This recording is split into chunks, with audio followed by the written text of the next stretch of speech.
gracias por permanecer con nosotros. Continuamos con las informaciones. El aborto ha sido un tema de debate en distintas partes del mundo a lo largo del tiempo. En nuestro país, las leyes prohíben este procedimiento, indicando sanciones y multas para quienes lo realicen y a las personas implicadas. Sin embargo, ante eso existe la duda de qué sucedería si una mujer con un aborto en curso acude a un centro de salud, si podría ser demandado o no el médico que la atiende bajo estas circunstancias. Y para conocer sobre esto, se encuentra con nosotros el abogado experto en derechos fundamentales, el doctor Óscar Valdés.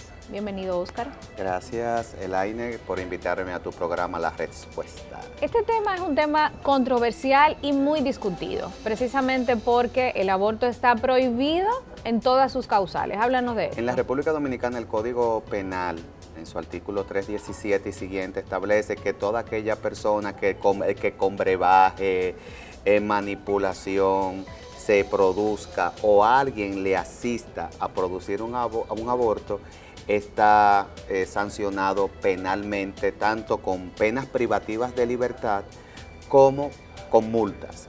Pero ¿qué ocurre?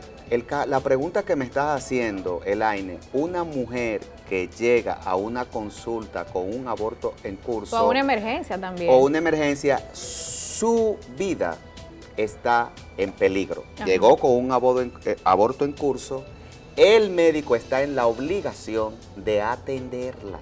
Inclusive aunque el aborto esté prohibido. Aunque el aborto esté prohibido. Okay. Porque es muy probable que esa mujer estuviera embarazada sin saberlo. Okay. Segundo, se pudo haber caído, pudo haber hecho una fuerza. ¿Algún medicamento también? Algún medicamento, puesto que no sabía que estaba embarazada, le pudo producir el aborto en curso. Es decir, el médico está en la obligación para salvaguardar el interés superior, en este caso de la usuaria que está demandando el servicio, prestar la atención. Ahora bien, ¿qué es lo que confunden muchos ginecólogos? Ajá. Muchos ginecólogos confunden que si yo le doy algún medicamento para inducir o le manipulo para inducir, aún con el consentimiento de la que requiere el servicio, ahí sí está penado.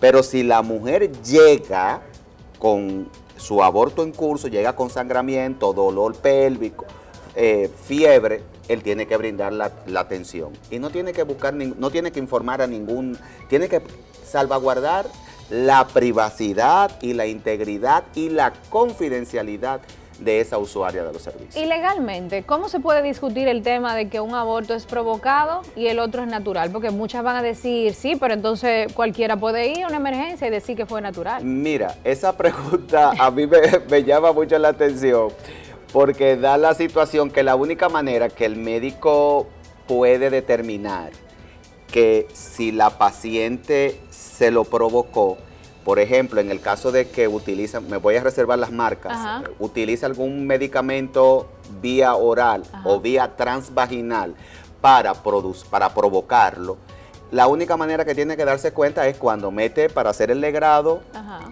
encuentra residuo del medicamento. Pero hoy día y en las redes podemos ver que hay otros mecanismos donde no se detectan, o sea, no quiero dar idea, ¿verdad? No, claro, no voy a dar idea, claro. Pero hay otros mecanismos por donde el medicamento no se detecta que produce el aborto. La pregunta es, Óscar, y tú que estás trabajando con este tema, esta prohibición tajante de la parte legal contra el aborto, ¿ha disminuido las cifras? Porque yo que trabajo con adolescentes todos los días, sigue sucediendo, por lo menos en mi mundo, de manera muy igualitaria. Mira, las cifras que nos arrojan los datos estadísticos en la República Dominicana es que tenemos primero una alta tasa de mortalidad materna. Ajá.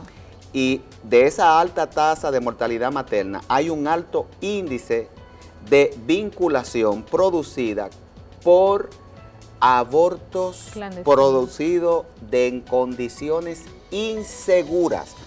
La clandestinidad puede ser clandestino con todo lo power. Es que, ojo, que no es lo que no tenemos. es lo mismo, exacto. No es lo mismo. Aquí las que mueren son aquellas que se someten a un aborto producido o inducido por alguien en condiciones de insalubridad, que por lo regular el impacto es en las mujeres pobres, en las que no pueden pagarse un especialista, que lo hay, o coger un avión, tomar un avión para hacérselo en un país donde sí el aborto es permitido. Entonces, en ese caso, sí podemos decir que la ley ha contribuido a que sea una situación todavía más preocupante, porque esa adolescente que quizás está desesperada porque ha sido violada, porque el hermano o el papá son los que se han encargado de que ella esté embarazada, estamos hablando de incesto, no puede ir a una clínica, no puede ir a un centro de salud a buscar la seguridad de poder tener un aborto seguro. Mira, la legislación tiene una prohibición total, es decir, yo no puedo ir donde un médico, o sea, una mujer no puede ir a donde un ginecólogo y decir que quiere interrumpir su embarazo, ni mucho menos que una violación al derecho al acceso a la información, ni siquiera pedirle información al médico sobre cuál sería el método más idóneo para interrumpir el embarazo. O sea que hasta la consejería está demandada. Está prohibida. Entonces, Oscar, ¿cuáles son las sanciones que establece la ley para quienes procuren o soliciten o se practiquen un aborto? Mira, el aborto intencional provocado establece pena vinculada a la del homicidio, 20 años, cierres de establecimiento. Va a depender el tipo de sanción, si es administrativa, si fue con el consentimiento de la mujer, porque otra cosa, la mujer que va también, además de ser víctima quizás de una violación, de un incesto, también es víctima del sistema, porque el sistema la tranca, la mete presa a ella, mete preso al médico. Porque fíjate que injusto. El caso de Esperancita, que ustedes vieron que se llevó en los tribunales, como una niña con cáncer, hay que darle quimioterapia y él va para salvarle la vida a ella, y se pretende sobreponer el interés del naciturus. O sea, el naciturus, estoy hablando del concebido. Es algo ilógico pretender darle la misma categoría al naciturus que a la persona, porque ¿quién es que va a llevar 9 meses, 8 meses esa criatura en su vientre? Exacto. El que va a llevar un bebé tiene que estar preparado psicológicamente, emocionalmente, en salud, económicamente. Ojo, no estoy diciendo, porque mucha gente mal comprende que aborto es sinónimo de planificación. Son dos cosas distintas, no es hacer aborto olímpicamente, porque en los países que el aborto está permitido tienen una baja tasa de mortalidad materna. Exacto. Y los abortos no se andan haciendo a la libre, porque es que necesitan consejería prueba. En esos países que es permitido el aborto, se le da consejería. Mira, ¿por qué tú quieres abortar? Ah, porque mi mamá me mata. No, espérate, vamos a buscar a tu mamá, vamos a sentarla aquí. No, en el caso de Cuba, ay, que yo no puedo estudiar. No, aquí hay un círculo de estudio donde te atendemos el niño. Entonces, llegan, te buscan todos los medios para que tú lo tengas, pero al final no, es que no quiero. Entonces, como yo no quiero, vamos a resolver. Exacto, pero se buscan los mecanismos. Aquí no hay ni siquiera los mecanismos de consejería de una forma gratuita. No hay el soporte, no hay políticas públicas. Están en la ley, porque inclusive aquí tenemos programas como Pronaísa, que está en la maternidad La Altagracia, que es para darle atención materno-afectivo a las adolescentes embarazadas, incluyendo los programas de planificación familiar inclusive. O sea que realmente aquí estamos hablando de un problema de Estado, estamos hablando de una situación que lamentablemente amerita que políticamente haya la intención de que nosotros como país podamos respetar los derechos de las y los adolescentes en materia de salud sexual y reproductiva, y sobre todo que podamos ofrecer las herramientas para que socialmente tengamos una tasa menor de muertes maternas por aborto. Y que impacte de manera positiva, o sea, para disminuir el embarazo en las adolescentes, que es alarmante, y la alta tasa está muy vinculada a la falta de información científica veraz y oportuna. Esos 3 elementos, porque muchas veces yo doy información, pero no reúne esos 3 requisitos de la ley. Exacto. Científica, veraz y oportuna. Oscar, ¿qué podemos hacer? Porque ya vimos más o menos cuál es el escenario. Supuestamente tenemos una constitución que es laica, o sea que no debería tener una vinculación sino en base a derechos con la iglesia, pero la iglesia insiste en que este tema siga siendo un no rotundo. ¿Qué podemos hacer para poder tener un mejor escenario?